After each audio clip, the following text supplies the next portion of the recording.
فاتحہ۔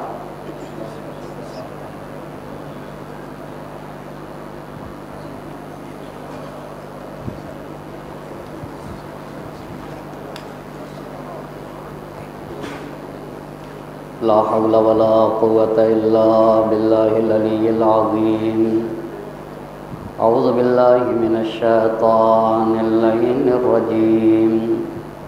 بسم اللہ الرحمن الرحیم۔ الحمد للہ رب العالمین، الصلاة والسلام علی اشرف الانبیاء والمرسلین، خاتم النبیین سیدنا و مولانا ابی القاسم محمد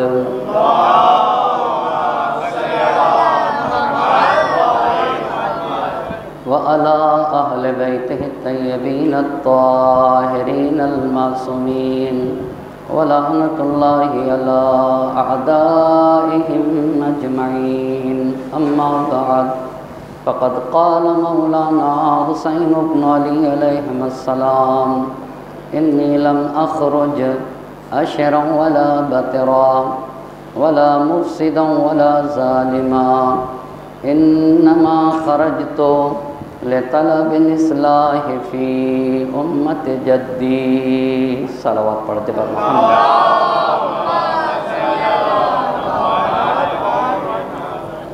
خمس مجالس کی آج 5ویں گفتگو ہے اور عنوان گفتگو ہے امام سجاد علیہ السلام حیات اور کارنامے۔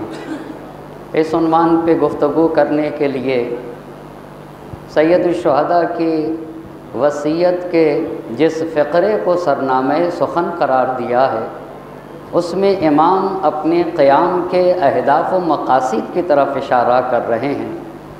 انی لم اخرج اشرا ولا بطرا، اے لوگو، میں سرکشی کے لیے، میں بغاوت کے لیے، میں حصول دنیا کی خاطر اور کسی پوسٹ و مقام کے لیے نہیں نکل رہا ہوں، نہ میں فساد پھیلانا چاہتا ہوں اور نہ ہی میں ظلم و ستم کرنا چاہتا ہوں۔ انما خرجت لطلب الاصلاح فی امت جدی، میں تو اپنے جد کی امت کی اصلاح کرنا چاہتا ہوں، میں سماج میں، معاشرے میں اچھائیوں کو عام کرنا چاہتا ہوں اور برائیوں کا خاتمہ کرنا چاہتا ہوں، میں اپنے جد اور اپنے بابا کی سیرت کو زندہ کرنا چاہتا ہوں۔ میرا قیام اس لیے ہے کہ ہر وہ کام انجام دوں جس سے اسلام کو، مسلمان کو، انسانیت کو، بشریت کو اور سماج اور معاشرے کو فائدہ پہنچ جائے، اور ہر اس کام کو ختم کرنا چاہتا ہوں جس سے اسلام، مسلمان، انسانیت اور سماج اور معاشرے کو نقصان پہنچے۔ حسین صرف مصلح ہی نہیں ہیں، حسین مصلح اعظم ہیں، حسین شہید انسانیت بھی ہیں اور حسین محسن انسانیت بھی ہیں، اور حسین کی شہادت مظلومانہ شہادت ہے۔ سید الشہداء کو بے جرم و بے خطا شہید کیا گیا۔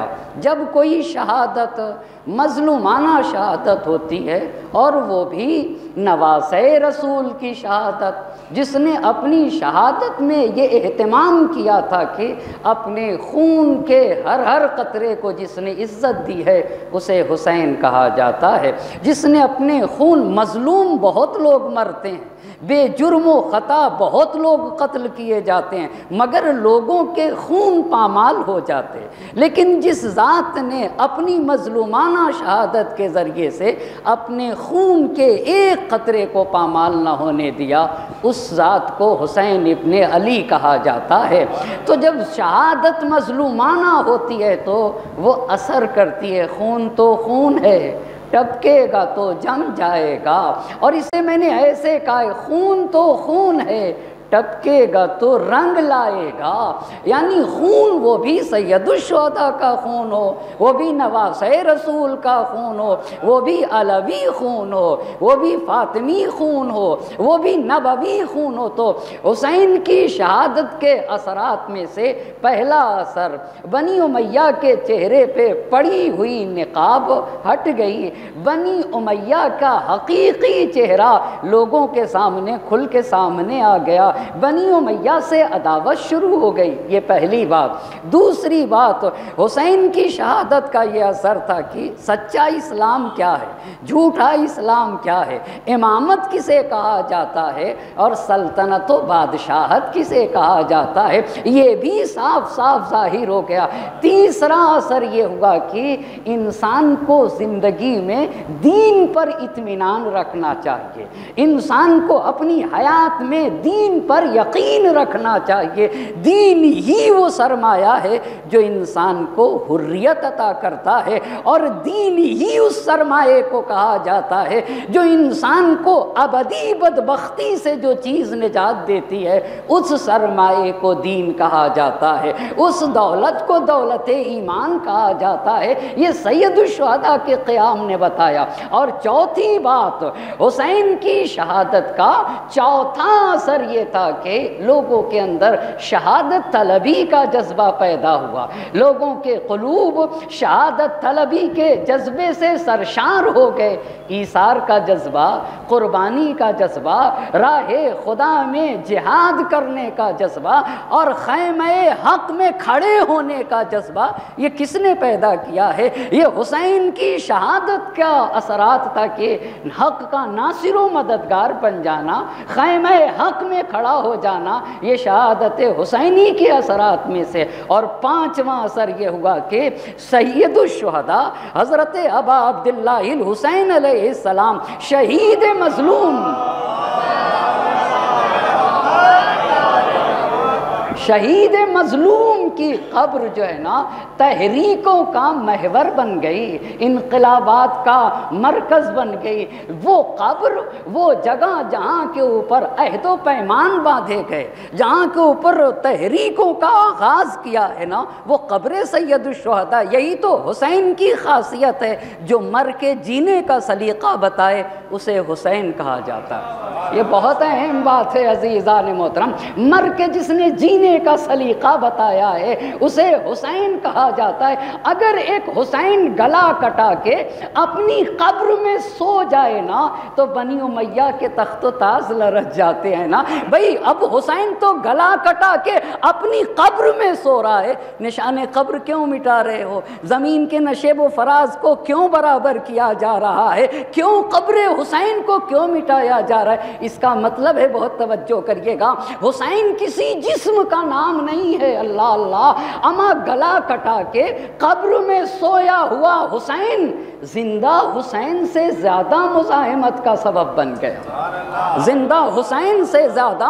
مزاحمت کا سبب بن گیا، مزاحمت کا سبب بن گیا۔ اسی بات کو جوش نے کہا تھا اور بڑے پیارے انداز میں کہا تھا، جب تک اس خاک پہ باقی ہے وجود اشرار، جب تک زمین پہ ظلم ہوتا رہے گا، جب تک زمین پہ ظالم اور ستمگر رہیں گے، جب تک اس خاک پہ باقی ہے وجود اشرار، جب تک ظالم ہوں گے، جب تک شریر لوگ ہوں گے، جب تک ستمگر رہیں گے، کربلا اپنے ہاتھ میں تلوار لیے رہے گی۔ جب تک اس خاک پہ باقی ہے وجود اشرار، دوش انسان پہ ہے، جب تک حشم تخت کا بار، جب تک انسان مادیت میں ڈوبا ہوا ہے اور مادیت سے باہر نہیں آیا، معنویت کی دنیا میں جب تک نہیں آیا ہے، روحانیت کی دنیا میں جب تک نہیں آیا ہے، جب تک مادیت میں غرق ہے نا، کربلا اپنے ہاتھ میں تلوار لیے رہے گی۔ جب تک اس خاک پہ باقی ہے وجود اشرار،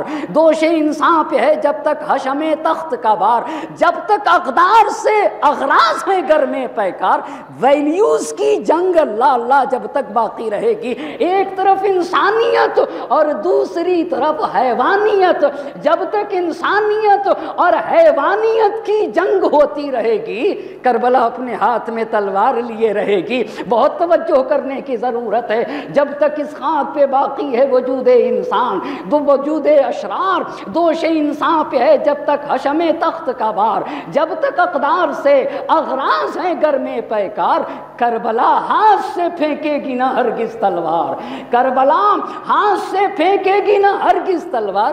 کربلا 1 مہینے کی نہیں، کربلا 1 سال کی نہیں، کربلا 2 سال کی۔ خون تو خون ہے، مگر آپ کو پتا ہے جس خون نے صدیوں کو رنگین کر دیا وہ خون حسین ہے۔ اللہ اللہ، جو خون حسین ہے، اما خون کا ایک قطرہ جس نے محلوں میں تزلزل ایجاد کر دیا وہ خون سید الشہداء ہے نا۔ جب تک اس خاک پہ باقی ہے وجود اشرار، دوش انسان پہ ہے جب تک حشم تخت کا بار، جب تک اقدار سے اغراض ہیں گر میں پیکار، کربلا ہاتھ سے پھینکے گی نہ ہرگز تلوار۔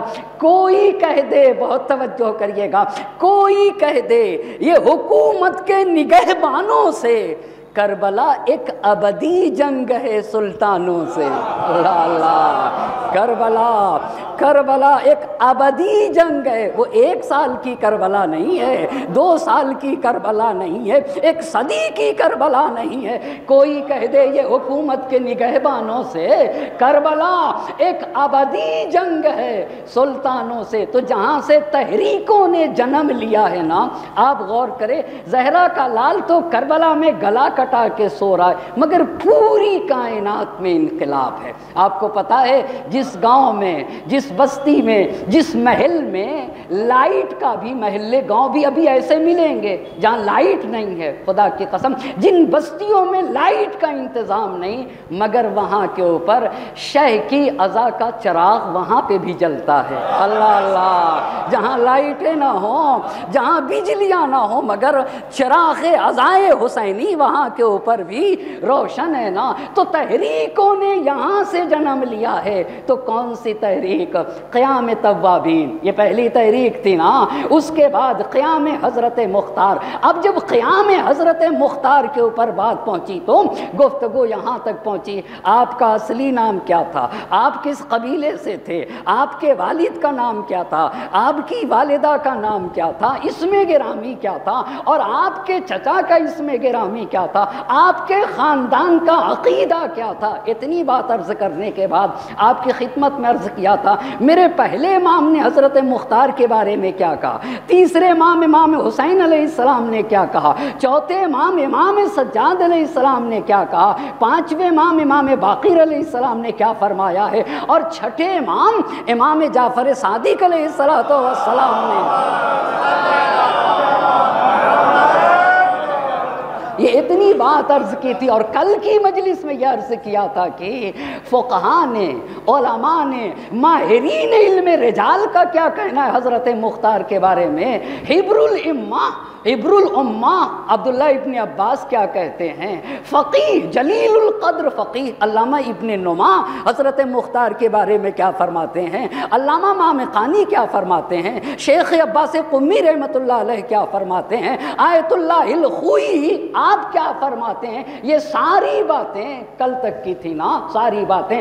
اور علامہ آیت اللہ باقر شریف قرشی نے کہا کان المختار علمن من اعلام الشیعہ۔ بہت توجہ کریے گا، اب بالکل اپنی مجلس سے اور اپنے آج کی گفتگو سے جڑا ہوا ہوں۔ کان المختار علمن من اعلام الشیعہ، حضرت مختار یہ دور حاضر کے عظیم مورخ ہیں۔ جناب باقر قرشی کہتے ہیں مختار شیعوں کی برجستہ شخصیتوں میں سے ایک شخصیت کا نام ہے۔ اس کے بعد وہ کان سیفا من سیوف آل محمد، اللہ اللہ، کان سیفا من سیوف آل محمد، حضرت مختار اہل بیت کے گھرانے کی تلواروں میں سے ایک تلوار ہے۔ اللہ اللہ، کان سیفا من سیوف آل محمد، آل محمد اہل بیت نبی کے گھر کی تلواروں میں سے ایک تلوار کو مختار کہا جاتا ہے۔ اہل بیت کیا فرماتے ہیں؟ اہل بیت نبی پہ بہت بڑا شرف ہے۔ آپ کو پتہ ہے خیمہ حق کے سچے مجاہد کو مختار کہا جاتا ہے، اور اہل بیت کے مخلص مدافع کو مختار کہا جاتا ہے، اور حق کے نمایاں ناصر کو حضرت مختار کہا جاتا ہے نا۔ جو نمایاں ناصر ہو اسے حضرت مختار کہا جاتا ہے۔ کہا اہل بیت پہ جو غم ڈھائے گئے، جو مظالم ڈھائے گئے نا، مظالم ڈھائے گئے، اس کا سب سے زیادہ درد حضرت مختار کو تھا، لہٰذا انہوں نے چاہا کہ قدرت حاصل کی جائے۔ تو کیوں قدرت حاصل کی تھی؟ آیا صرف قدرت کے لیے؟ آیا صرف حکومت کے لیے؟ باقر شریف کہتے ہیں اللہ اللہ، قدرت اس لیے حاصل کیا تھا تاکہ حسین کے خون کا بدلہ لیا جا سکے اور اہل بیت اطہار علیہ السلام کے حق کا دفاع کیا جا سکے۔ اتنی بات کے بعد آج کی گفتگو کرنا چاہوں گا، کیا ہمارے بزرگ علماء نے حضرت مختار کی عظمت کے بارے میں کیا کتابیں تحریر فرمائی ہیں؟ ایک ایک بات پہ توجہ کرتے جائیے گا۔ کیا حضرت مختار کی شخصیت کے بارے میں صدر اسلام کے مؤرخین نے لکھا ہے حضرت مختار کے بارے میں؟ کیا آپ کے بارے میں کتابیں لکھی گئی ہیں یا نہیں لکھی گئی؟ ان ساری باتوں کو جاننا ضروری ہے، آج یہ بتانا چاہوں گا۔ دوسری بات یہ عرض کرنا چاہوں گا، بہت توجہ کریے گا، یہ فرقہ کیسانیہ کیا فرقہ ہے؟ یہ کیسانیہ فرقہ کسے کہا جاتا؟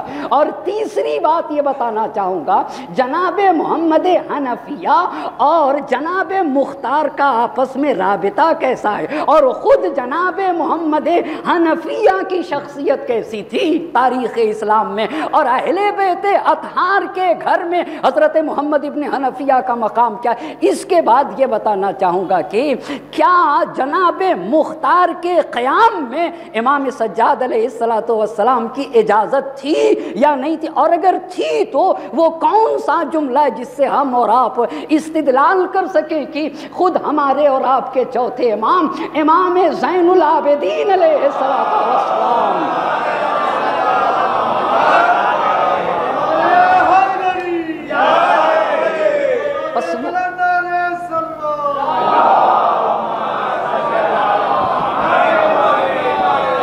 آپ کریں نا، بس پہلی بات بہت توجہ کریے گا، کہا کہ حضرت مختار کے بارے میں کیا کتابیں لکھی گئی ہیں؟ صدر اسلام کے مورخین نے کیا کتابیں لکھی؟ ایک ایک بات پہ طور، اور وہ کون سی شخصیتیں تھیں جنہوں نے حضرت مختار کے بارے میں کتابیں لکھی ہوں؟ ایک بات آپ کو عرض کرنا چاہوں گا، اور وہ بہت اہم مسئلہ ہے۔ حسین اور آپ کے باوفا اصحاب کے خون کا بدلہ یعنی سید الشہداء کے خون کا بھی بدلہ لینا ہے، اور کربلا کے 72 شہداء کے خون کا بدلہ لینا، یہ ایک ایسا مسئلہ تھا جو ائمہ اطہار کے زمانے میں مسلمانوں کی توجہ کا مرکز بنا تھا۔ یعنی سارے مسلمان اس بات کی طرف متوجہ تھے کہ بھائی خون حسین کا بدلہ لینا چاہیے، اور یہ کربلا کے 72 شہداء کا بدلہ لینا چاہیے۔ نتیجے میں راویوں نے بھی اس مسئلے کی طرف توجہ کی، مؤرخین نے بھی اس مسئلے کی طرف توجہ کی، محدثین نے بھی اس مسئلے کی طرف توجہ کی۔ وہ مسئلہ کتنا اہم ہے جسے راوی بھی مورد توجہ قرار دے، مؤرخ بھی جسے لکھے اور جسے محدث بھی لکھے۔ اچھا ایک بات، دوسری بات، جناب مختار کا قیام ایک حماسی قیام ہے۔ حماسی قیام کسے کہتے ہیں؟ بہت توجہ کریے گا، ہر شخصیتیں بھی الگ ہوتی ہیں، تحریکیں بھی الگ ہوتی ہیں۔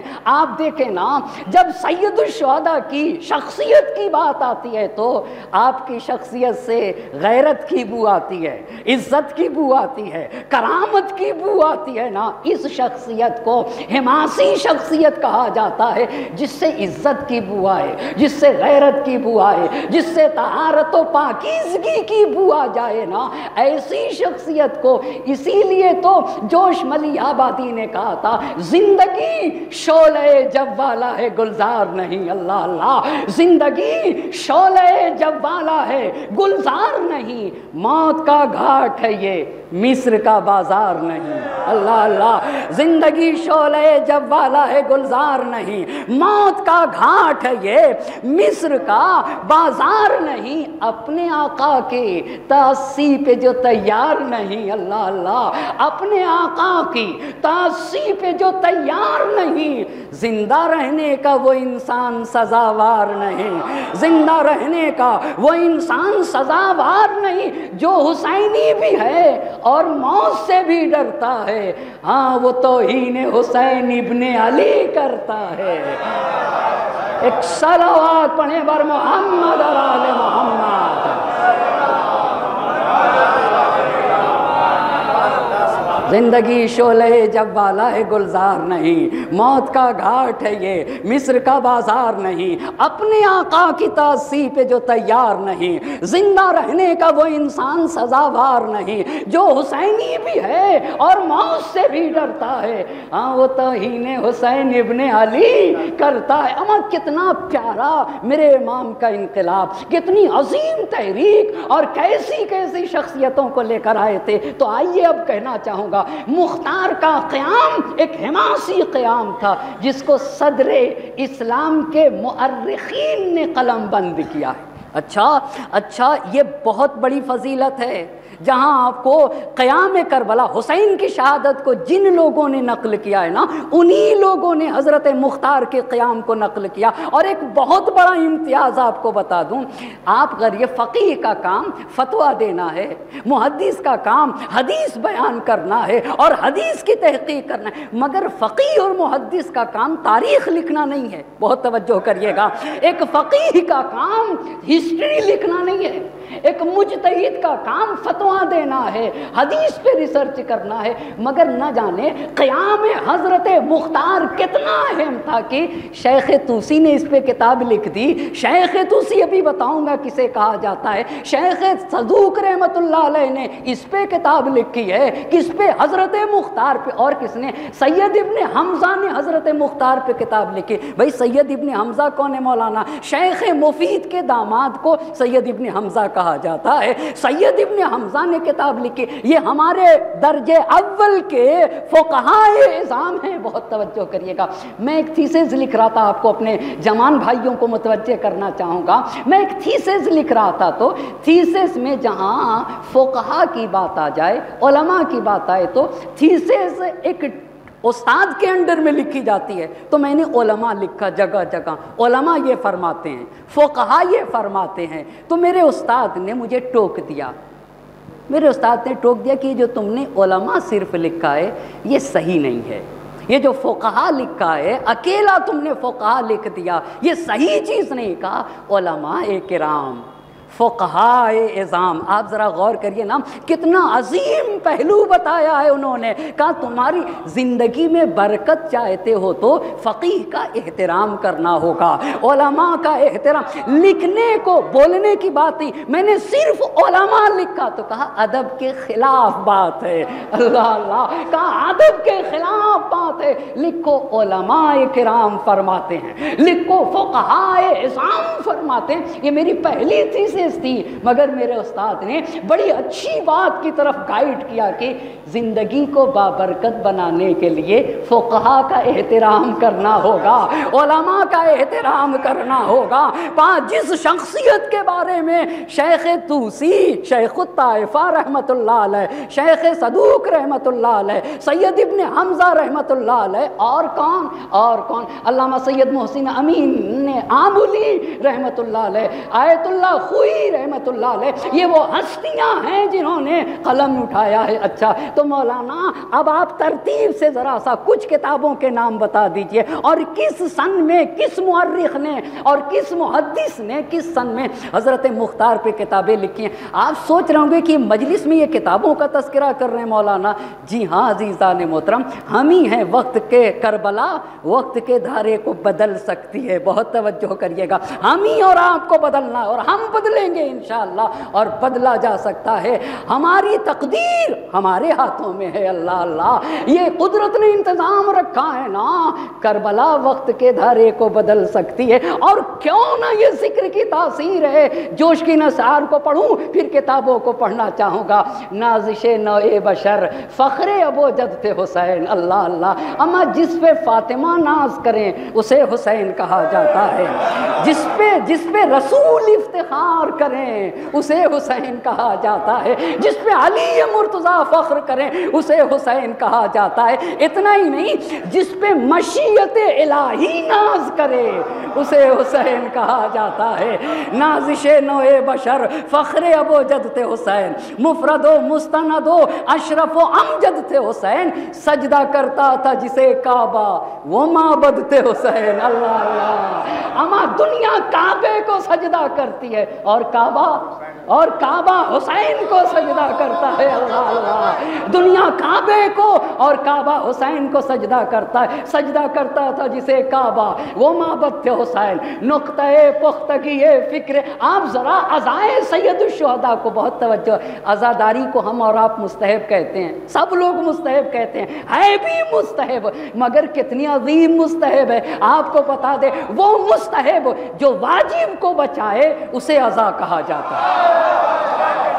عجیب بات ہے، اما جو نماز کو بچائے، جو اذان کو بچائے، جو توحید کو بچا لے، جو عبادتوں کو بچا لے نا، اسی کو عزائے سید الشہداء کہا جاتا ہے۔ تو یہ عزاداری اتنا اہم مستحب ہے کہ یہ واجب کا تحفظ کرتی ہے نا، یہ واجب کو بتاتی ہے۔ اسی کو تو جوش نے کہا تھا، نازش نوع بشر فخر ابو جد تھے حسین، جو ایمان کا تحفظ کرے وہ عزاداری، جو یقین کو بچا لے وہ عزاداری، اللہ اللہ، ایمان سب سے بڑا سرمایہ ہے، یہ کہاں سے ملتا ہے؟ یہ فرش عزائے سید الشہداء سے ملتا ہے، اس کی قدر کرنے کی ضرورت ہے نا۔ نازش نوع بشر فخر ابو جد تھے حسین، مفرد و مستند و اشرف و امجد تھے حسین، سجدہ کرتا تھا جسے کعبہ وہ معبد تھے حسین، نقطہ پختگی فکر محمد تھے حسین، یہ نہ ہوتے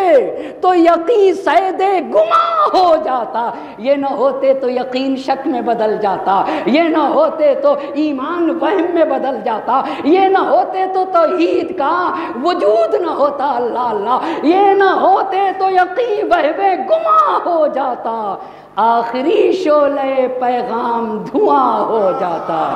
ایک صلوات پڑھ دیں بر محمد اور آل محمد۔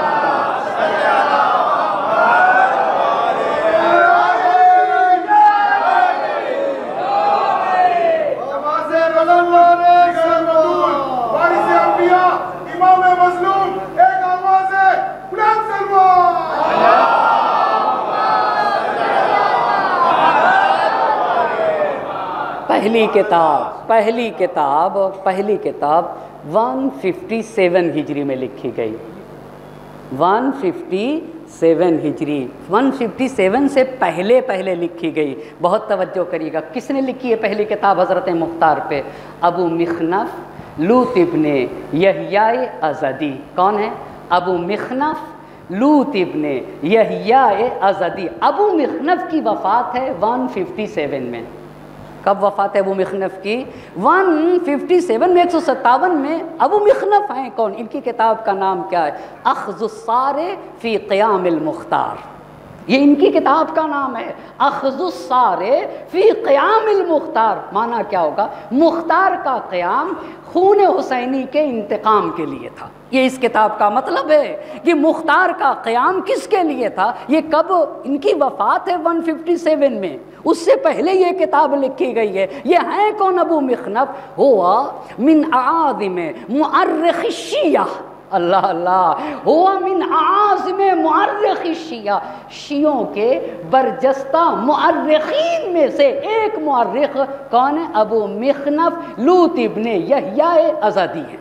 یہ ایک بات ہو گئی، یہ پہلی۔ ان کی وفات کب ہے ذرا صاحب مجھے بتائیں گے کب ان کی وفات؟ 157 میں۔ اچھا، دوسرے مورخ کو بتانا چاہتا ہوں، دوسرے مورخ جنہوں نے کتاب لکھی ہے، کتاب و اخبار المختار، نام کیا ہے کتاب کا؟ کتاب و اخبار المختار. رائٹر کا نام کیا ہے؟ نصر بن مزاحم ہے. ان کی وفات کب ہے؟ 212 ہجری.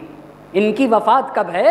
212 ہجری میں. یہ ہیں کون؟ یہ ہیں کون؟ نجاشی ماہرین علم رجال میں سے ہیں. بہت توجہ کریے گا، ماہرین علم رجال. ہمارے استاد کہتے ہیں کہ آپ یہ جو پھول سے خوشبو نکلتی ہے، علم کی دنیا میں اگر آپ پوچھئے گا علم سے کہ خوشبو کس کو کہتے ہیں، اگر جب آپ علم کی دنیا میں آ کے پوچھئے علم کی دنیا سے کہ بھئی خوشبو کی ڈیفینیشن کیا ہے، تو آپ بتائیے خوشبو کی ڈیفینیشن کیا ہے؟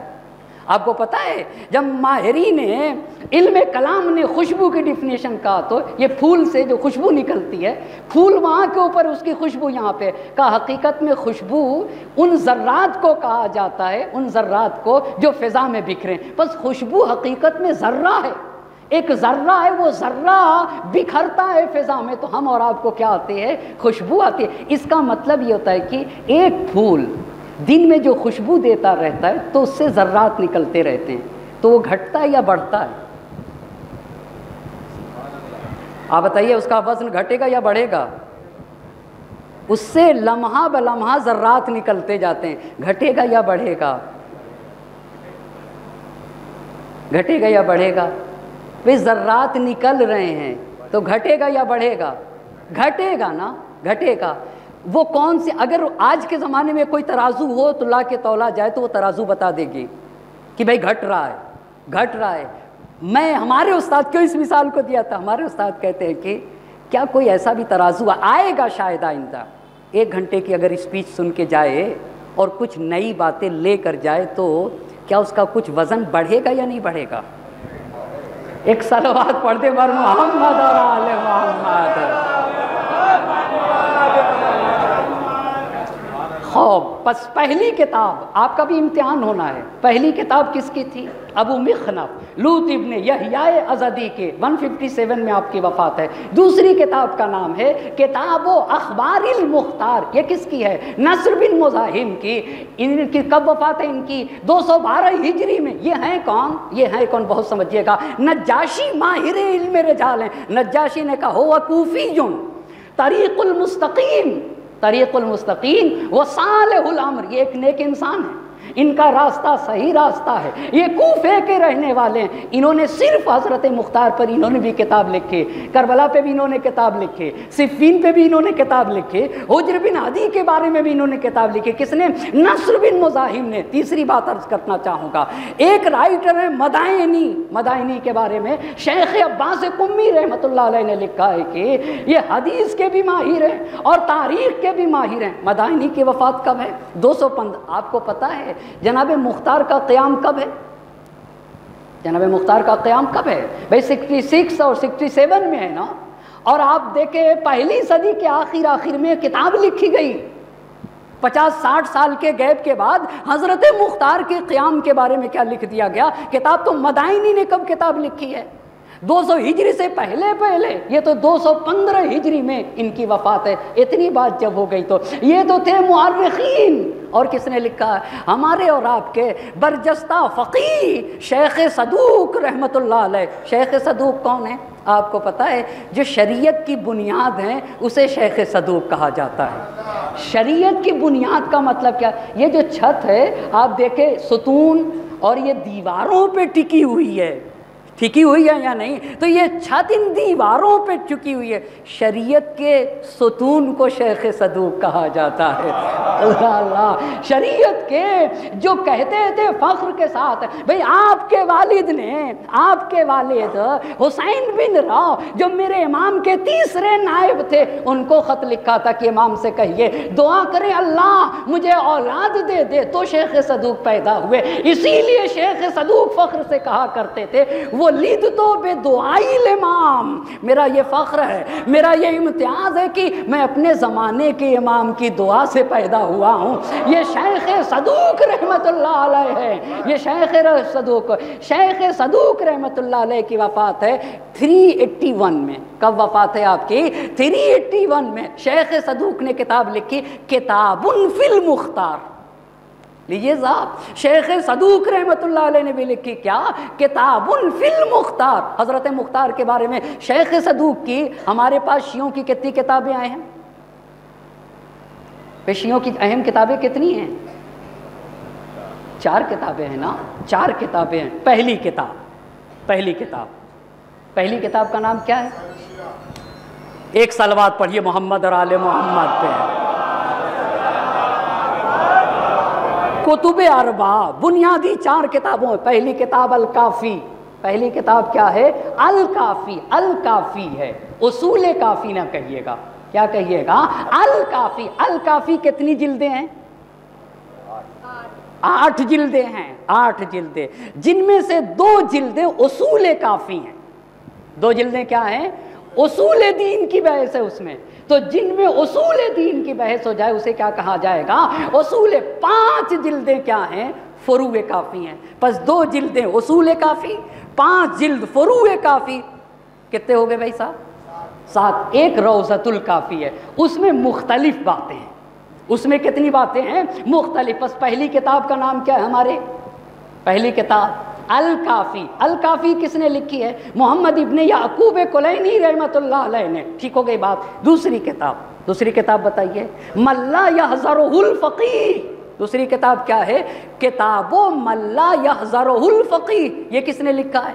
شیخ صدوق رحمۃ اللہ علیہ کی کتاب ہے۔ یہ کس کی کتاب ہے؟ شیخ صدوق رحمۃ اللہ علیہ کے، اس عظیم ہستی کو شیخ صدوق کہا جاتا ہے۔ 2 کتابیں اور بچی نا، 2 کتابیں۔ ایک تیسری کتاب بتائیے ذرا، الاستبصار۔ تیسری کتاب کا نام کیا ہے؟ الاستبصار۔ اور چوتھی کتاب کا نام کیا ہے؟ التہذیب۔ استبصار اور تہذیب کس نے لکھا؟ شیخ الطائفہ شیخ طوسی رحمۃ اللہ علیہ نے۔ ایک صلوات پڑھ دیں محمد اور آل محمد پر۔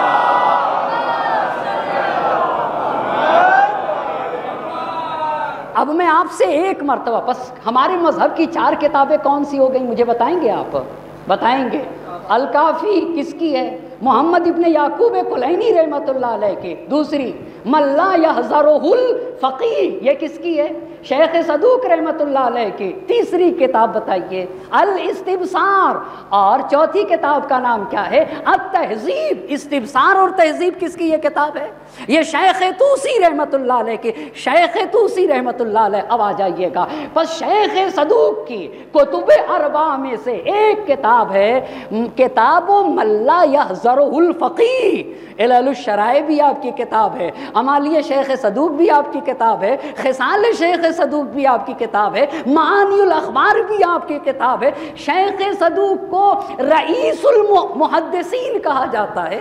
جتنے محدثین ہیں اس میں سب کے جو رئیس ہیں نا، سب سے بلند درجہ جو رکھتا ہے محدث، وہ کون سے ہیں؟ وہ شیخ صدوق رحمۃ اللہ علیہ۔ تو جہاں شیخ صدوق نے کتاب من لا یحذرہ الفقیہ لکھا، وہیں کے اوپر کون سی کتاب لکھی ہے؟ کتاب فی المختار۔ اب آپ کو عظمت کا اندازہ ہوگا، اب آپ کو کہ مسئلہ کتنا اہم مسئلہ ہے کہ رسول خدا کے دل کو شاد کیا جائے۔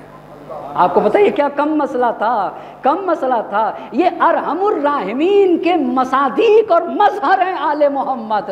مگر میں دیکھ رہا تھا کہ جو لوگوں کو معاف کر دیتے تھے، عفو درگزر کے جو مظہر تھے، یہ جو مصائب ڈھائے گئے تھے، میرے چوتھے امام نے اپنی آنکھوں سے ان مصیبتوں کو دیکھا ہے نا۔ یہ جو کربلا کے عینی شاہد ہیں وہ ہمارے اور آپ کے چوتھے امام ہیں، مگر کیسے ان کے لیے کہا کہ اے اللہ اس حرملہ کو تلوار کی گرمی کا مزہ چکھا دے۔ اس کا مطلب جانتے کا کتنا دل دکھا ہوگا؟ جو انسان رحمت کا پیکر ہو وہ اس طرح کی اگر بات کرے تو پھر اس سے دل کی کیفیت کا اندازہ لگایا جا سکتا ہے۔ دل کی کیفیت کا اندازہ لگایا جا سکتا ہے۔ تو یہ شیخ صدوق ہو گئے نا، شیخ صدوق۔ اب آتے ہیں شیخ طوسی علی اللہ مقامہ۔ شیخ طوسی کون ہے؟ ان کو شیخ الطائفہ کہا جاتا ہے۔ طائفہ کا مطلب کیا ہوتا ہے؟ طائفہ کا مطلب مذہب، ہم امامیہ ہیں۔ ہم کیا ہیں؟ امامیہ ہیں۔ اسی فرقہ امامیہ کو طائفہ امامیہ، جو مذہب امامیہ اور فرقہ امامیہ کے بزرگ ہوں، اس کو کہیں گے شیخ الطائفہ۔ اب آپ کو سمجھ میں آ گیا؟ یعنی شیعت کی بڑی ہستی کو شیخ طوسی کہا جاتا ہے۔ آپ کو پتا ہے شیخ طوسی رحمۃ اللہ علیہ نے کتب اربع میں سے کتنی کتابیں لکھی شیخ طوسی نے؟ 2 کتاب لکھی نا شیخ طوسی نے۔ تفسیر میں شیخ طوسی رحمۃ اللہ علیہ نے ایک کتاب لکھی، اس کتاب کا نام ہے تبیان۔ اچھا، استبصار حدیث میں، تہذیب حدیث میں، تفسیر میں شیخ طوسی رحمۃ اللہ علیہ نے کیا لکھا؟ تبیان لکھا۔ اچھا، اور شیخ طوسی رحمۃ اللہ علیہ نے فقہ میں ایک کتاب لکھی، اس کتاب کا نام النہایہ، دوسری کتاب کا نام ہے المبسوط۔ علم اصول میں ایک کتاب لکھی، اس کتاب کا نام ہے عدۃ الاصول، اور رجال میں ایک کتاب لکھی، علم رجال میں، اس کتاب کا نام ہے فہرست شیخ طوسی۔ آپ کو پتا ہے میں اپنے محترم مجمع سے بہت معذرت چاہوں گا، لیکن میں آپ کی قدردانی کرتا ہوں۔ آپ مجھ جیسے، میں ہمیشہ کہا کرتا ہوں کہ میں ایک چھوٹا سا طالب علم ہوں۔ طالب علم، طالب علم کا مطلب کیا ہوتا ہے مولانا؟ میں نے کبھی کہا تھا اور پھر آپ سے کہتا ہوں، آپ مجھے بتائیے طالب علم کسے کہتے ہیں؟ اسٹوڈنٹ کسے کہا جاتا ہے؟ جس انسان کا رشتہ کتاب سے نہ ٹوٹے اسے اسٹوڈنٹ کہا جاتا ہے۔ بہت توجہ کریے گا، ایک بڑی بات ہے، ایک بڑی بات ہے، ایک بڑا پیغام ہے۔ جن لوگوں نے کتاب سے رشتہ توڑ دیا، جس دن توڑا ہے نا اسی دن سے ان کی جہالت کا آغاز ہوگا۔ صحیح ہے نا؟ وہ دن ہوگا اور اس کی جہالت کی شروعات ہوگی۔ یہ چیز ہے، یہ فرش ازا ہمفرے کے آپ اعترافات پڑھیے نا، خدا کی قسم اس نے کہا جس بلڈنگ کے نیچے لوگ نام حسین پہ جمع ہوتے اسے گرا دیا جائے۔ کیوں گرا دیا جائے؟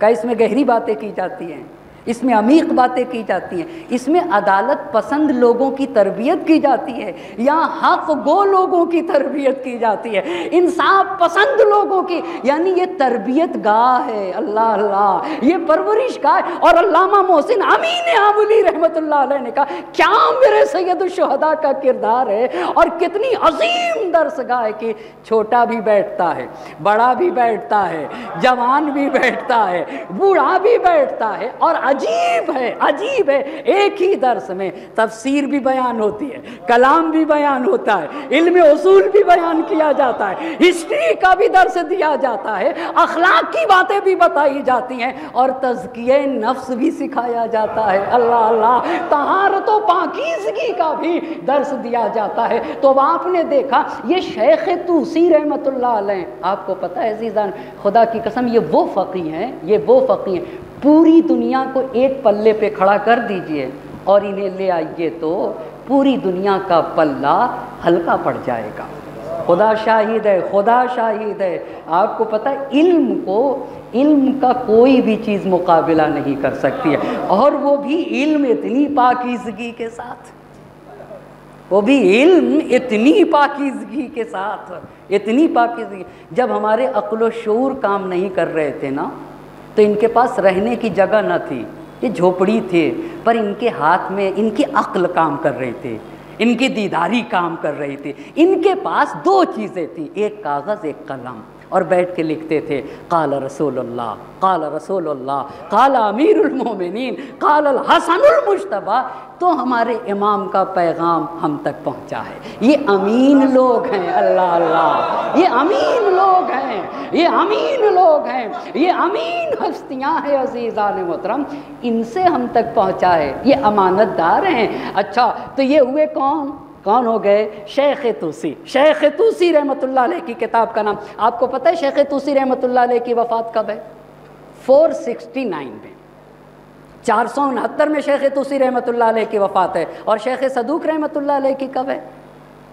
ابھی تو کہا نا، ایک صلوات پڑھ دیں محمد اور آل محمد پہ، ایک اور صلوات پڑھ دیجئے محمد اور آل محمد پہ۔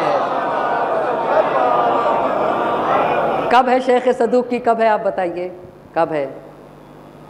ابھی ہوا نا 381 ہجری، 381 میں شیخ صدوق رحمۃ اللہ علیہ کی وفات ہے۔ عزیزان محترم ایک بات پھر آپ سے کہنا چاہوں گا اور بہت معذرت کے ساتھ کہنا چاہوں گا، یہ عزاداری تحریک ہے۔ یہ عزاداری کیا ہے؟ یہ تحریک ہے، یہ مشن ہے۔ تو تحریک کو دوسری نگاہ سے دیکھا جاتا ہے، تحریک میں قربانی دینا پڑتی ہے، بہت توجہ کرنے کی ضرورت ہے۔ کسی چیز کو اگر کوئی چیز تحریک ہے نا تو تحریک میں کیا کرنا پڑتا ہے؟ تحریک میں قربانی دینا ہوگی۔ صحیح، اس کا مطلب یہ ہے کہ اب میں اپنے سامعین سے یہ بات ضرور کہوں گا، اور میں کہتا رہتا ہوں کہ کچھ ایسا کیا جائے کہ بھائی اتنی باتیں ہیں، اگر ہم نے تحریک کے طور پر عزاداری کو نہ دیکھا تو ہم تو جاہل ہی چلے جائیں گے۔ ہم نے تو ابھی اصول کافی کی الکافی کی فہرست بھی نہیں پڑھی، ہم نے تو ملا یا حضر الفقیہ کی فہرست بھی نہیں دیکھی، ہم نے تو تہذیب کی فہرست نہیں دیکھی، ہم نے تو استبصار کی فہرست نہیں دیکھی، ہم نے تو نہج البلاغہ کی فہرست نہیں دیکھی، ہم نے تو قرآن کی فہرست نہیں دیکھی، یعنی قرآن کا کلی خاکہ نہیں دیکھا۔ ہم نے تو ابھی امام حسین 57 سالہ حسین کو نہیں سنا، نہ پڑھا۔ امام حسین علیہ السلام 57 سال کے تھے، 57 برس کی حیات کب سنیں گے؟ آپ مجھے بتائیے۔ اس کو میں کہنا چاہتا ہوں کہ یہ تحریک کے عنوان سے دیکھنا ہوگا کہ ایسا اہتمام کیا جائے کہ ایک مفید زندگی 80 برس 90 برس کی زندگی سے جب جائے تو یہ سیکھ کے جائے، یہ لے کے جائے۔ بس پہلی چیز بتایا نا، یہ ان کتابوں میں کس نے کس کا تذکرہ کیا؟ ایک ابو مخنف، ٹھیک ہے، ابو مخنف لوط ابن یحییٰ ازدی، دوسرے کون تھے؟ نصر بن مزاحم، تیسرے تھے مدائنی، یہ مؤرخین میں سے تھے، اور فقہاء کرام میں سے کون؟ شیخ صدوق رحمۃ اللہ علیہ، شیخ طوسی رحمۃ اللہ علیہ، اور ایک اور فقیہ ہیں ابن نما، 645 ہجری میں آپ کی وفات ہے، محقق ہلی کے استاد ہیں، محقق ہلی رحمۃ اللہ علیہ کے استاد ہیں۔ انہوں نے اپنی کتاب لکھی ہے ذوب النظار، اور ذوب النظار میں خوب بہتر طریقے سے حضرت مختار کا دفاع کیا۔ اتنی بات جب آپ سے کہہ چکا تو اب آپ سے پوچھنا چاہوں گا کہ یہ فرقہ کیسانیہ کیا چیز ہے؟ یہ فرقہ کیسانیہ کہ کل تک یہ بات آپ کی خدمت میں عرض کر چکا کہ حضرت مختار یہ امامی المذہب تھے۔ امامی المذہب کا مطلب کیا ہوتا ہے؟ امامی المذہب کا مطلب یہ ہوتا ہے کہ 12 اماموں کی امامت پر عقیدہ رکھتے تھے۔ تو یہ فرقہ کیسانیہ کسے کہا جاتا ہے؟ ہمارے یہاں مسلمانوں میں ایک فرقہ پیدا ہوا کہ اس وقت یہ فرقہ موجود نہیں ہے، لیکن پیدا ہوا یہ فرقہ جو کہتا تھا کہ امام صرف 4 ہیں۔ جو کیا کہتا تھا؟ امام صرف 4 ہے۔ کون؟ امام علی علیہ السلام 1، امام حسن علیہ السلام 2، امام حسین علیہ السلام 3، اور چوتھے کو کہتا تھا کہ محمد حنفیہ یہی مہدی منتظر ہے۔ چوتھے کو محمد حنفیہ کون ہے بھائی صاحب؟ محمد حنفیہ امام حسن اور امام حسین علیہ السلام کے بھائی ہیں، ماں دوسری ہیں، بہت توجہ کریے گا۔ تو یہ کیا کہتے تھے؟ یہ فرقہ کیسانیہ کیا تھا؟ ایک منحرف فرقہ، توحید کے بارے میں اس کا الگ عقیدہ، نبوت کے بارے میں اس کا الگ عقیدہ، امامت کے بارے میں الگ عقیدہ۔ محمد حنفیہ کو یہ کہتے تھے کہ یہ مہدی منتظر، یہ دنیا سے رخصت ہوئے۔ تو ان لوگوں نے کہا کہ کوہ رضوہ مکے میں ایک پہاڑ ہے، کہا یہ ان میں چھپ گئے اور یہ ظہور کریں گے، اور جب دنیا ظلم و جور سے بھر جائے گی تو یہ پھر وہاں کے اوپر ظہور کریں گے، یہ وہاں مخفی ہیں، زندہ ہیں۔ یہ اس فرقے کو کیا کہا جاتا ہے؟ فرقہ کیسانیہ۔ بہت توجہ کرے گا۔ تو اب بنیادی سوال یہ ہوگا کہ کیا محمد حنفیہ اپنے کو امام سمجھتے تھے؟ بہت توجہ کریے گا، کیا محمد حنفیہ اپنے کو امام سمجھتے تھے؟ یہیں پہ توجہ کرنے کی ضرورت ہے۔ کچھ لوگوں نے ان کی وفات کے بعد ان کو امام مانا، انہی میں سے اسلام کے ایک بڑے شاعر ہیں سید ہمیری۔ سید ہمیری بھی ایک زمانے تک محمد حنفیہ کو امام مانتے رہے، مگر ہمارے چھٹے امام کے زمانے میں چھٹے امام کے اعجاز سے سید ہمیری ایک قضیہ پیش آیا۔ اس میں امام نے ایک چیز کو یہ شراب بھی پیتے تھے، سید ہمیری شراب بھی پیتے تھے، اور انہوں نے گرانا چاہا تو امام نے کہہ دیا کہ دودھ ہے، تو شراب دودھ میں بدل گیا۔ بہت توجہ کریے گا، شراب کس میں بدل گئی؟ دودھ میں، بس وہیں سے سید حمیری بدل گئے۔ کہا جو امام شراب کو دودھ میں بدل سکتا ہے نا، وہی ہمارا سچا امام ہوگا۔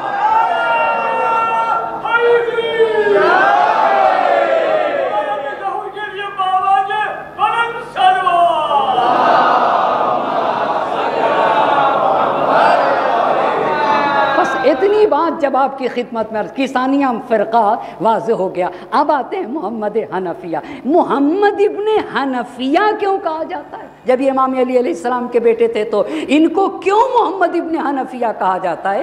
ان کی مادر گرامی خولہ بنت جعفر بن قیس سے پھر آگے حنفیہ، ان کے نانا حنفیہ تھے۔ توجہ کیا آپ نے؟ کس کے؟ محمد حنفیہ کے نانا حنفیہ تھے، لہٰذا نانا کی طرف منسوب ہوئے تو یہ کیا کہے گئے؟ محمد حنفیہ کہے گئے۔ اور آپ کی والدہ کا اسم گرامی کیا ہے؟ خولہ۔ آپ کو پتا ہے ہمارے برجستہ علماء نے اور ہماری عظیم شان شخصیتوں نے خوب سراہا ہے۔ آپ علامہ مجلسی رحمۃ اللہ علیہ کو دیکھیے، ابراہیم آیتی رحمۃ اللہ علیہ کو دیکھیے، نہایت شجاع، نہایت غیور، نہایت بہادر انسان کو محمد حنفیہ کہا جاتا ہے۔ تو مادر گرامی خولہ ہیں، اور روایت کہتی ہے کہ جب یہ اپنی ماں کے شکم میں تھے تو رسول خدا حضرت محمد مصطفیٰ صلی اللہ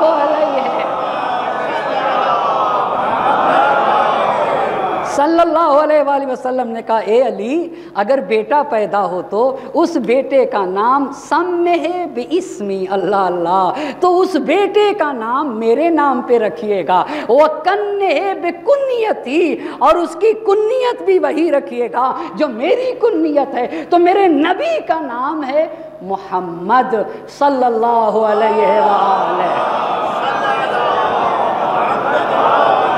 اور آپ کی کنیت ہے ابو القاسم، اس لیے آپ کا نام محمد رکھا گیا، کنیت ابو القاسم رکھی گئی۔ جب اتنی بات عرض کر چکا تو اب آنا چاہوں گا عزیزان محترم، بہت توجہ کریے گا۔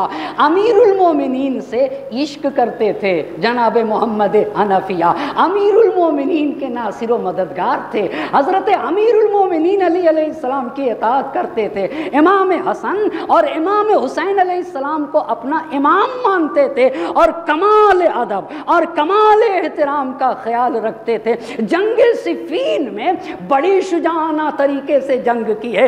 ابن عباس کا بیان ہے، بہت توجہ کریے گا، یہ بڑی عظیم شخصیتیں ہیں۔ علماء نے دیکھیے ان کے بارے میں کیا کہا ہے۔ علامہ مجلسی رحمۃ اللہ علیہ نے کہا ہے کہ دیکھو محمد حنفیہ کے بارے میں زبان نہ کھولنا، اہل بیت کے گھرانے کی ایک عظیم فرد کو محمد حنفیہ کہا جاتا ہے۔ اللہ اللہ، اہل بیت کے گھرانے کی ایک عظیم فرد کو محمد حنفیہ کہا جاتا ہے۔ تو ابن عباس جسے عبر الامہ کہا جاتا ہے، ابن عباس نے کہا کہ جنگ صفین 2 مہینے سے زیادہ چلی ہے، ذی الحجہ میں شروع ہوئی، محرم بھر رکی رہی، پھر سفر بھر چلتی رہی جنگ صفین 3 مہینے تک، بیچ میں 1 مہینہ رکی رہی ہے، تو 3 مہینے تک جنگ صفین۔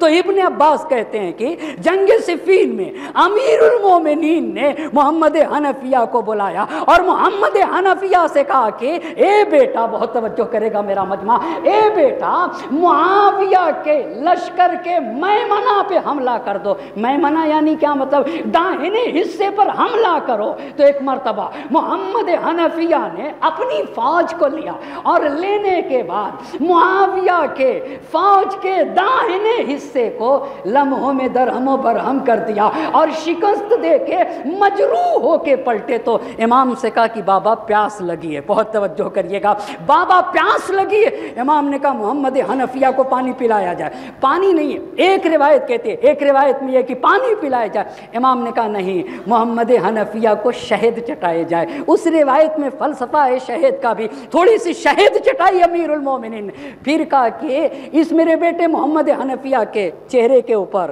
سر کے اوپر اور زرہ پہ بھی پانی چھڑکو۔ اللہ اللہ، تو سر پہ، چہرے پہ، زرہ پہ پانی چھڑکوایا، پھر کہا کہ بیٹا تھوڑی دیر آرام کرو۔ تھوڑی دیر محمد حنفیہ نے آرام کیا، آرام کرنے کے بعد کہا محمد حنفیہ کو بلاؤ، دوبارہ بلایا، کہا بیٹا بائیں جانب پر حملہ کرو۔ بائیں جانب پر امام حسن علیہ السلام بھی موجود ہیں، امام حسین علیہ السلام بھی موجود ہیں، کہا بائیں جانب حملہ کرو۔ اب پھر گئے بائیں جانب بھی معاویہ کے لشکر کو شکست دے کر پھر پلٹے، پھر پیاس اور مجروح، جب آدمی مجروح ہوتا ہے نا، خون بہتا ہے تو پیاس کا غلبہ بڑھتا ہے نا، کہا پھر وہی پانی پلایا، پھر تھوڑی دیر آرام کے بعد کہا قلب لشکر پہ حملہ کرو، بیچ میں حملہ کرو، پھر حملہ کر کے آ گئے اور شکست دے کے آئے۔ تو اب جب آنے لگے امام کی طرف، اپنے مرکز پہ آئے، آنے لگے تو امیر المومنین نے کیا دیکھا کہ محمد حنفیہ آ رہے ہیں، بس امام اپنی جگہ سے آگے بڑھے۔ آگے بڑھنے کے بعد محمد حنفیہ کو اپنے گلے سے لگایا، گلے سے لگانے کے بعد پیشانی کا بوسہ دیا، اور پیشانی کا بوسہ دینے کے بعد امیر المومنین نے فرمایا لقد سررتنی واللہ یا بنیہ، اللہ اللہ، خدا کی قسم، لقد سررتنی واللہ یا بنیہ فدا کا ابوک، اللہ اللہ، فدا کا ابوک، اے میرے بیٹا تو نے آج علی کو خوشحال کر دیا، تمہارا باپ تم پر فدا ہو جائے، اللہ اللہ، تمہارا باپ تم پر فدا ہو جائے۔ تو پھر امام نے دیکھا کہ غم زدہ ہے محمد حنفیہ، تو امام نے کہا بہت توجہ کریے گا، جانیں قربان ہو جائیں۔ امام نے کہا کہ بیٹا غم زدہ کیوں، اداس کیوں؟ تو کہا بابا بہت توجہ کریے گا، اب یہاں سے عظمت کا، آپ کو پتہ ہے ہاتھ ہیں اور آنکھ ہیں، دونوں انسان کے جز ہیں نا، دونوں انسان کے جز ہیں۔ یہ بتائیے اگر آنکھ کی طرف کوئی چیز آتی ہو تو ہاتھ فوراً آئے گا، بس آنکھ کی حفاظت کس کے ذریعے سے کی جائے گی؟ کس کے ذریعے سے کی جائے گی؟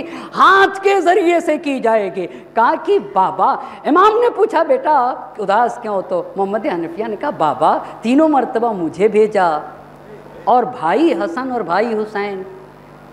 تو امام نے کہا، پھر امام نے بوسہ دیا پیشانی کا، اور بوسہ دینے کے بعد کہا یا بنیہ انت ابنی، اللہ اللہ، یا بنیہ انت ابنی، انت ابنی، اللہ، پیغمبر کی حدیث ہے نا، حاذان ابنایا، حسن و حسین میرے بیٹے ہیں، اللہ اللہ، حسن و حسین، اما دنیا کے بیٹے رسول کے بیٹے پہ قربان ہونا چاہیے، اللہ اللہ، یہ فلسفہ بتایا میرے امام نے۔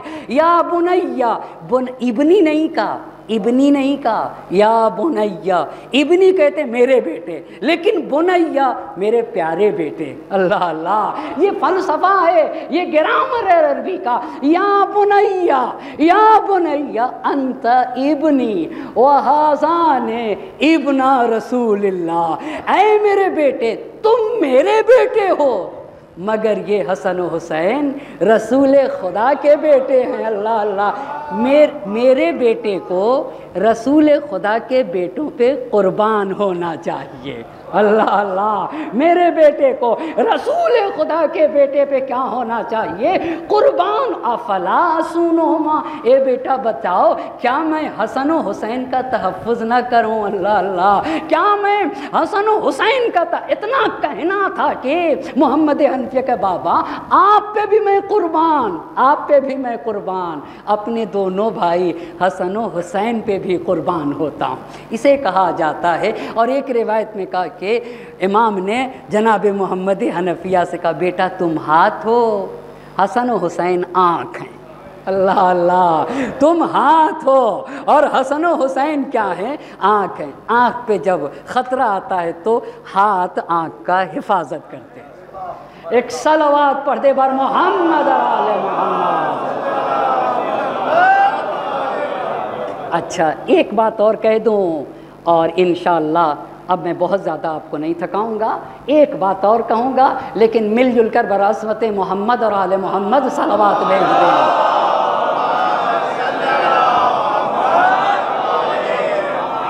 کیا شان ہے، کیا شان ہے میرے حسین کی، کیسا درد ہے حسین کو انسانیت کا، اسے تو جوش سے پوچھنا پڑے گا، جوش ملیحہ بادی بتائیں گے۔ تلخ کاموں کو۔ کیسا حسین کیا انسانیت کا درد تھا، کیسی قومی ہمدردی تھی۔ تلخ کاموں کو پلاتا ہے جو آب شیریں، بخشتا ہے کسی مضطر کو جو کیف تمکین۔ عمر بھر خدمت انسان سے، انسان کا ہے عمر بھر خدمت انسان سے جو تھکتا ہی نہیں، اس کی سرکار میں خود عرش جھکاتا ہے جبھی اپنے زانوں پہ جو دکھیوں کو سلا لیتا ہے، اس کو اللہ کلیجے سے لگا لیتا ہے، اس کو اللہ کلیجے سے لگا لیتا ہے۔ جس کی ہر سانس ہو ایک ولولہ خیر انام، نیند ہو جس کی غریبوں کی محبت میں حرام، جادہ خدمت انسان پہ ہو جو گرم خرام، اس الوہی بشریت پہ درود اور سلام، حامل اوج الوہیت انسان تھے حسین، ہاں اسی جادہ خدمت پہ خرامات حسین۔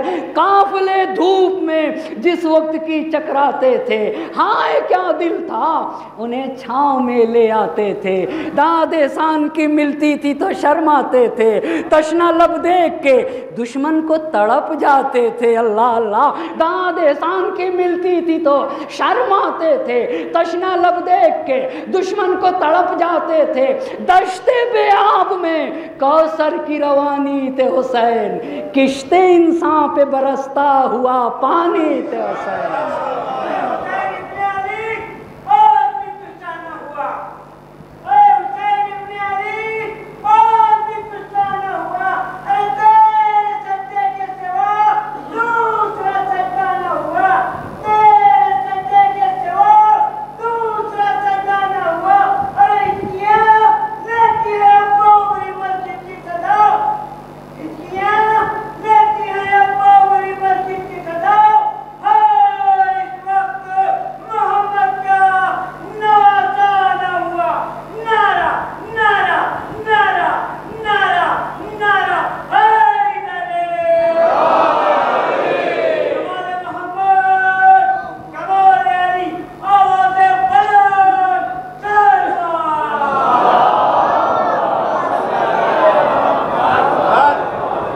تو یہ حجر الاسود کا واقعہ کیا تھا؟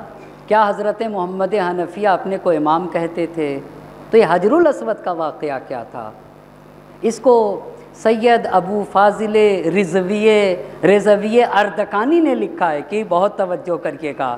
آپ لکھتے ہیں کہ جناب محمد حنفیہ کے طرفدار بڑھ گئے اور لوگ ان کو سمجھنے لگے کہ یہی امام ہے، تو انہوں نے چاہا کہ سید سجاد کی افضلیت کو بتانا چاہیے، سید سجاد کی افضلیت کو بتانا چاہیے، لوگ مجھے افضل نہ جانیں، امام کون ہے؟ سید سجاد امام ہے، افضل وہ ہیں تو محمد حنفیہ نے، توجہ کریے گا، امام سجاد علیہ السلام سے یہ کہا میں آپ کا چچا ہوں لہٰذا میں امام ہوں، میں آپ کا چچا ہوں، میں امام ہوں، بتانے کے لیے افضلیت کی، بھئی امام سجاد ہیں، مگر کس طریقے سے، اس پہ توجہ کریے گا۔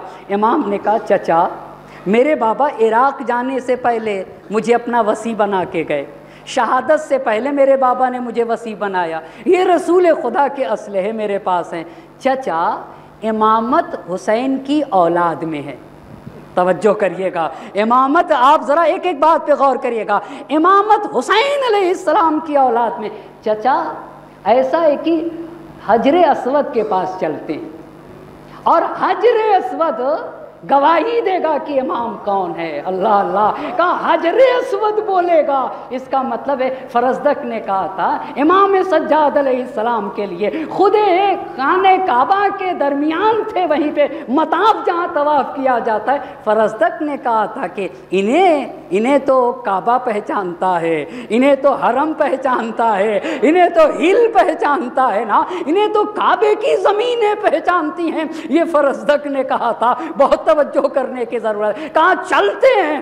اب دونوں آئے، امام نے اپنے چچا سے کہا چچا آپ دعا کریے اور آپ حجر اسود سے کہیے کہ یہ گواہی دے کہ آپ امام ہیں یا نہیں۔ جناب محمد حنفیہ نے تضرع زاری کرتے ہوئے حجر اسود سے کہا کہ بولو امام کون؟ کوئی آواز نہیں آئی، کوئی آواز نہیں آئی، بتانا تھا کہ امام یہ ہیں، بہت توجہ، کوئی آواز نہیں آئی، کوئی آواز نہیں آئی۔ آپ بتائیے کنکر ہے، اگر اس کنکر کو میں اپنے ہاتھ پر رکھ لوں تو بولے نہیں، پر رسول رکھ لیں تو کلمہ پڑھے؟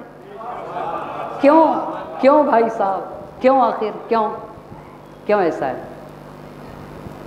کیوں بھائی؟ وہی کنکر میں رکھوں تو کچھ نہیں بولے اور رسول رکھ دے تو کلمہ پڑھے، کیوں ایسا ہے؟ اس کا مطلب یہ ہے کہ کنکر تو ہے پر پہچانتا ضرور ہے نا؟ کنکر ہے مگر پہچانتا ہے، کنکر ہے مگر پہچانتا ہے۔ کس کے ہاتھ پہ؟ دستے پیغمبر پہ ہے، رسول اعظم کے ہاتھ کے اوپر ہے۔ کنکر ہے مگر پہچانتا ہے، تبھی تو میرے ہاتھ پہ آئے تو خاموش، نبی کے ہاتھ پر آئے تو کلمہ پڑھے۔ اللہ اللہ، کیا شرف ہے، کیا شرف ہے، کنکر ہو کے پہچانتا۔ اب محمد حنفیہ نے کہا کہ بھتیجے آپ کہیے، اللہ اللہ آپ کہیے۔ بے امام نے خدا کی بارگاہ میں ایسے حجر اسود کو خطاب، اے خدا، اے حجر اسود، وہ خدا، اللہ اللہ، وہ خدا جس نے انبیاء کا میثاق، جس نے اوصیاء کا عہد و پیمان، جس نے لوگوں کا عہد و پیمان تیرے اندر رکھا ہے، بھائی اتنا بتا دے امام کون ہے۔ عجب، اللہ اللہ، اس کا مطلب اسے پتھر نہیں سمجھنا چاہیے، اتنا بتا دے۔ روایت کے الفاظ ایسی عزیزان محترم کہ اتنا کہنا تھا امام سے کہ حجر اسود کو لرزہ ہو گیا، حجر اسود کو لرزنے لگا اور قریب تھا کہ اپنی جگہ سے آ جائے۔ وہ فصیح اور بلیغ عربی زبان میں گویا ہوا کہ خدایا حسین ابن علی کے بعد ان کے بیٹے علی ابن الحسین امام ہیں۔ اللہ اللہ،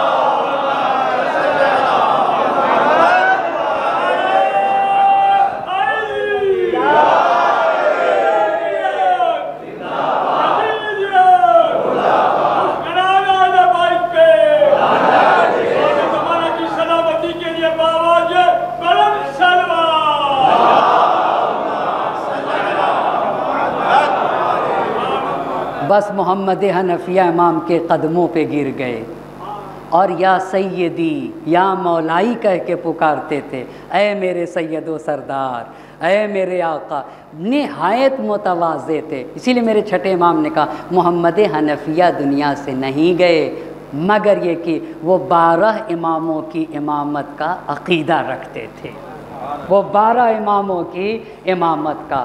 آخری بات، کوفے کے کچھ لوگ آئے، مدینے میں آئے، محمد حنفیہ سے کہا کہ کیا جناب مختار آپ کے نمائندے ہیں؟ جناب محمد حنفیہ سے کہا تو حضرت محمد حنفیہ نے کہا آؤ میں تم کو اپنے اور تمہارے امام سجاد کے پاس لے چلتا ہوں۔ اللہ اللہ، جملوں پہ توجہ کریے گا۔ آؤ بھئی، وہ آئے تھے حضرت محمد حنفیہ سے پوچھنے، وہ تو آئے تھے حضرت محمد حنفیہ، کیا آپ کے نمائندے ہیں؟ تو کہہ دیتے ہاں، مگر کیا کردار ہے، کیا شان ہے، کیا مقام ہے حضرت محمد حنفیہ کا؟ کہا آؤ میں تم کو اپنے امام، اللہ اللہ، ابو خالد کابلی نے اسی جملے سے تو ابو خالد کابلی کو امام نے کہا کہ دیکھو علی ابن الحسین واجب الطاعہ امام ہے۔ یہ محمد حنفیہ کا جملہ ہے، میرے، تمہارے اور سارے لوگوں کے امام ہیں جن کی اطاعت سارے لوگوں پہ واجب ہے۔ تو کہا آؤ میں تم کو اپنے اور تمہارے امام کے پاس لے کے چلتا ہوں۔ لے کے گئے، اب گفتگو ہونے لگی۔ جب گفتگو ہونے لگی تو امام حسین علیہ السلام کے قاتلوں کے بدلے کی بات آئی اور ان کے باوفا صاحب کے قاتلوں کے بدلے کی بات آئی تو چوتھے امام نے محمد حنفیہ کی طرف اشارہ کر کے کہا یا ام ان عبدا زنجیا لو تعصب لنا اہل البیت لوجبا علی الناس موازرتہ۔ اے میرے چچا، اگر ایک مختار قیام کرتے ہیں اور ہم اہل بیت کے لیے، تعصب لنا اہل البیت، ہم اہل بیت کے لیے اگر مختار قیام کرتے ہیں تو لوجب علی الناس موازرتہ، سارے لوگوں پر واجب ہے کہ مختار کی مدد کریں، سارے لوگوں کے اوپر واجب ہے کہ کس کی مدد کریں۔ آپ ذرا غور کریے، اگر مختار لو تعصب لنا اہل البیت، اگر وہ ہم اہل بیت کے لیے قیام کرتے ہیں تو لوجب علی الناس موازرتہ۔ اس کے بعد محمد حنفیہ سے کہا یا ام فافعل ما شئت، اے میرے چچا اس قیام کی دیکھ بھال اور اس کی سرپرستی آپ کریے. فَافْعَلْ مَا شِئْتَ، جو صلاح سمجھتے ہیں نا وہ آپ کریے. انی ولیتک ھذا الامر، میں اس قیام کا سرپرست آپ کو بناتا ہوں. اللہ اللہ، انی ولیتک ھذا الامر، میں اس قیام کا سرپرست میرے چچا میں آپ کو بنا. اتنا کہنا تھا کہ جو لوگ آئے تھے نا، کوفے کے لوگ آئے تھے، خوشی خوشی کہہ کے جانے لگے کہ قیام مختار کی اجازت امام سجاد علیہ السلام نے بھی دی ہے اور جناب محمد حنفیہ نے دی ہے. بس عزیزان محترم، بس مجھے پتہ ہے کہ میں نے وقت لیا، مگر میں نے ایک جملہ کہا تھا، یہ تحریک ہے، یہ تحریک ہے. اور ایک مرتبہ آپ ضرور اپنے گھر جا کے سوچئے گا کہ کیا اس طرح کی گفتگو ہو سکتی ہے، کرنا چاہیے، نہیں کرنا چاہیے. محرم آئے تب سوچیں گے یا سال بھر پہلے سوچنا چاہیے.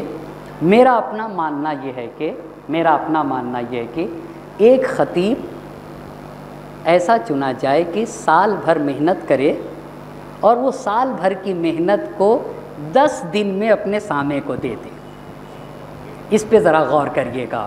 یعنی جو سال بھر محنت کر کے آئے 10 دن کے اندر اسے اتنا دے دے اپنی پبلک کو کہ 10 دن کے اندر اسے سال بھر پڑھی ہوئی کتابوں کا علم حاصل ہو جائے، تو عزائے سید الشہداء تحریک بن جائے گی. عزائے سید الشہداء کیا بنے گی؟ تحریک بنے گی. اور یہ ہم اور آپ اور ہماری قوم میں یہ کیپیسٹی ہے، ہم اور آپ کر سکتے ہیں. آپ کو پتہ ہے کیوں نہیں کر سکتے؟ تحریک کے جو ساتھ چلی ہے وہ اہل بیت کے گھرانے کی نہ تھی، باہر سے آئی تھی، مگر علی اصغر اور جناب سکینہ کو پالا تھا. انہیں رباب کہا جاتا ہے. سکینہ پیاسی تھی، زینب بھی پیاسی تھی. اسلام کی خطیبہ اعظمہ کو زینب کہا جاتا ہے. اور رہائی کے بعد جب امام سجاد علیہ السلام سے کہا گیا کہ ہم آپ کو رہا کرنا چاہتے ہیں، یہ بتائیے آپ یہیں رہیں گے یا مدینہ جائیں گے؟ تو امام سجاد نے کہا کہ اس مسئلے میں اپنی پھوپھی ماں سے پوچھوں گا. اللہ اللہ، زینب پیاسی تھیں، زینب کو کھانا بھی نہیں ملتا تھا. اب جب امام سجاد علیہ السلام آئے تو شہزادی نے دیکھا کہ ہاتھوں میں ہتھکڑیاں نہیں، پاؤں میں بیڑیاں نہیں، گلے میں توقے خاردار نہیں. تو زینب نے پوچھا میرے ماں جائے خیر تو ہے؟ کہا رہائی کا پیغام ہے. تو فوراً پوچھا کہ آپ نے کیا کہا؟ کہا میں نے سوچا کہ میں اپنی پھوپھی سے پوچھ کے بتاؤں گا. کہا اپنی پھوپھی سے؟ تو قانون تو یہ تھا کہ زینب پیاسی تھی نا، زینب پیاسی تھی تو زینب کو پانی مانگنا چاہیے تھا. اے میرے بیٹے پانی. زینب کو کھانا مانگنا چاہیے تھا. مگر خدا کی قسم جب رہائی کا پیغام سنایا گیا تو زینب نے پانی کا مطالبہ نہیں کیا، زینب نے کھانے کا مطالبہ نہیں کیا. زینب نے کہا سید سجاد، میں اپنے بھیا کو رو نہ سکی، میں اپنے بھیا کی عزا منا نہ سکی. اے سید سجاد، میں اپنے بھیا کو روؤں گی، میں اپنے بھیا کی عزا مناؤں گے. ارے اجرکم اللہ. زینب نے فرش عزا بچھا لی، اپنے بھیا کی عزا منائی. اور جب لٹا ہوا قافلہ واپس جانے لگا، عجب نہیں رباب قبر سکینہ پہ آئی ہو. اے سکینہ، ارے کیا کربلا نہ چلو گے؟ عجب نہیں قبر سکینہ سے آواز آئی، اماں کربلا جائیے گا، بابا کو سلام کہیے گا اور کہہ دیجیے گا سکینہ پیاسی رہ گئے. ارے رباب قبر حسین میں پہنچے. اے میرے والی وارث، رباب شرمندہ، سکینہ زندان شام میں رہ گئے، میرا اصغر یہاں سو رہا۔ اور زینب نے جب رباب سے کہا اے رباب مدینہ چلیے، رباب نے کہا شہزادی ارے میرا مدینے میں کیا، میری سکینہ زندان شام میں رہ گئے، میرا اصغر یہاں سو رہا۔ یہ میرے والی و وارث کی قبر ہے، یہ میرے والی و وارث کی قبر ہے۔ رباب وعدہ کرتی ہے جب تک زندہ رہے گی سائے میں نہیں بیٹھے گی۔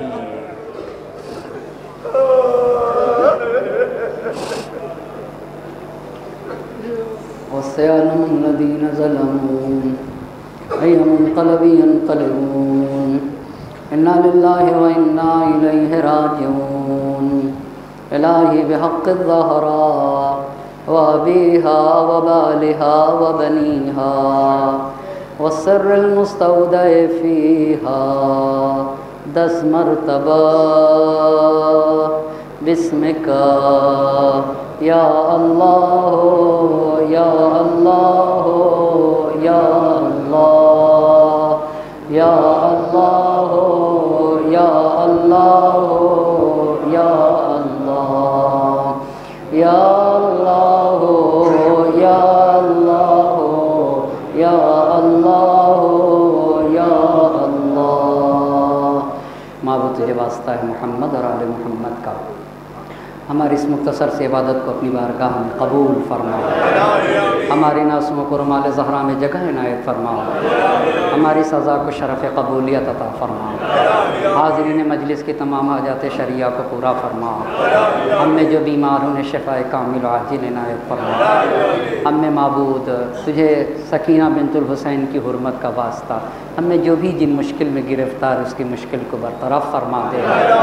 معبود ہم میں سے جن کے والدین کا سایہ ہمارے سروں سے اٹھ چکا ہے، پاک پروردگار ان کی روحوں کو شاد فرما، ان کے چھوٹے بڑے گناہوں کی مغفرت فرما دے، اور ہم میں سے جن کے والدین کا سایہ ہمارے سروں پہ باقی ہے صحت و سلامتی کے ساتھ طول عمر مرحمت فرما۔ جن مرحومین کے سال ثواب کی یہ مجلس تھی، معبود سید محمد مہدی مرحوم، ابن بشیر مرحوم، سیدہ سلطانہ مرحومہ، پاک پروردگار ان کی روحوں کو شاد فرما، ان کی قبروں کو منور فرما دے، ان کے درجات کو بلند سے بلند تر فرما، نبی اور آل نبی کے ساتھ انہیں محشور فرما دے، مظلومین کی حمایت فرما، ظالمین کو نیست و نابود فرما، وقت کے امام کو ہم سے راضی و خوشنود فرما، ان کے ظہور میں تعجیل فرما، اور ہمیں ان کے اعوان و انصار میں شمار فرما۔ ربنا تقبل منا انک انت السمیع العلیم۔ ماتم حسین۔